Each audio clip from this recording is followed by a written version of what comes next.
میرے آقا فرماتے ہیں جب قیامت کے دن ہوگا اسی مٹی سے اٹھیں گے، میرا ہاتھ ابو بکر کے ہاتھ میں ہوگا، میرا ہاتھ عمر کے ہاتھ میں ہوگا، جنت سے جنت میں جائیں۔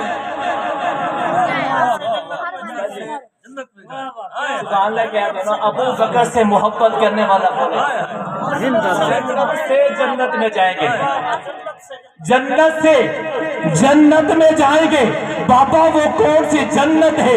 وہ روضہ رسول ہے، جہاں ابو بکر، عمر اور محمد مصطفیٰ، احمد مجتبیٰ، ساقی کوثر، شافع محشر، جامع جہاں، محبوب خدا، بدر الدجا، شمس الضحیٰ، سرور بنی آدم، روح روان عالم، آمنہ کا در یتیم، عبداللہ کا لاختِ جگر آرام کر رہا ہے، وہ جنت ہے۔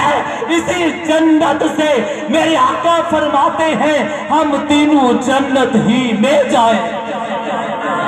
پہلا انعام وَسَيُجَنَّبُ الْأَتْقَى، ابو بکر دنیا ہی میں تجھے جنت میں سلا دوں گا، پھر سلا دیا ہے، سبحان اللہ کہہ دیجیے۔ ابو بکر نے مال اٹھایا کہ نہیں اٹھایا؟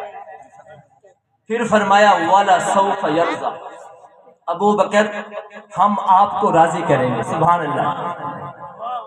ابو بکر ہم آپ کو راضی کریں۔ ابو بکر راضی ہوتا ہی چہرہ مصطفیٰ سے، توجہ سجی، ابو بکر صدیق راضی ہی چہرہ مصطفیٰ سے ہوتا ہے۔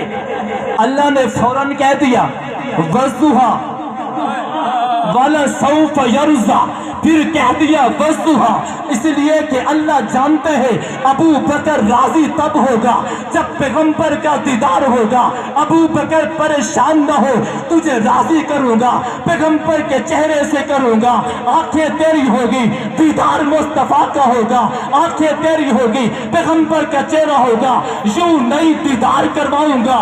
غار ہوگی، غار میں یا تو ہوگا یا میرا محمد مصطفیٰ ہوگا، پیغمبر کا چہرہ ریل بن جائے گا، تیری گود ہوگی، پیغمبر کا چہرہ ہوگا اور تو محمد مصطفیٰ کے چہرے کا دیدار۔ نعرہ تکبیر، عظمت مصطفیٰ جناب سیدنا صدیق اکبر، نعرہ تکبیر۔ استاد جی خالد صاحب وَلَسَوْفَ يَرْضَىٰ وَالضُّحَىٰ، اس لیے علماء کہتے ہیں سورۃ اللیل کے پڑھنے کے بعد سورۃ الضحیٰ بھی پڑھا کرو، اس لیے کہ اس کے آخر میں ابو بکر کا ذکر ہے، والضحیٰ کے شروع میں محمد مصطفیٰ کے چہرے کا ذکر ہے۔ توجہ کر، اللہ کے بندوں، اللہ کے بندوں، ابو بکر وہ ہے جسے میرا محبوب کا رب کہتے ہیں وَلَسَوْفَ يَرْضَىٰ، ابو بکر تجھے راضی کروں گا۔ اللہ کیسے راضی کرے گا؟ کہا چہرہ مصطفیٰ سے راضی کروں گا۔ توجہ کر، بدر والے، احد والے صحابہ اپنی قبروں میں سو رہے ہیں، ان کا چہرہ بیت اللہ کی طرف ہے۔ ایک ابو بکر ہے جو جنت میں سو رہا ہے، چہرہ بیت اللہ کی طرف بھی ہے، رسول اللہ کی طرف بھی ہے۔ صحیح توجہ کہنا ہے تو وَلَسَوْفَ يَرْضَىٰ وَالضُّحَىٰ، مناسبت قیامت تک یوں ہی چلتی رہے گی۔ وَلَسَوْفَ يَرْضَىٰ وَالضُّحَىٰ، وَلَسَوْفَ يَرْضَىٰ وَالضُّحَىٰ۔ بابا مسلمان قبر میں سوئے، کہنے والا کہتا ہے بھائی اس کا چہرہ قبلے کی طرف کر دو۔ میں نے کہا میں نے مان لیا ہے، یہ قبر میں سو رہا ہے، اس کا چہرہ بیت اللہ کی طرف ہے، پر تجھے روضہ رسول پہ جا کے دکھاتا ہوں۔ ابو بکر وہ ہے جس کا چہرہ بیت اللہ کی طرف بھی ہے، رسول اللہ کی طرف بھی ہے، تاکہ قیامت تک وَلَسَوْفَ يَرْضَىٰ اور وَالضُّحَىٰ کی مناسبت چلتی رہے۔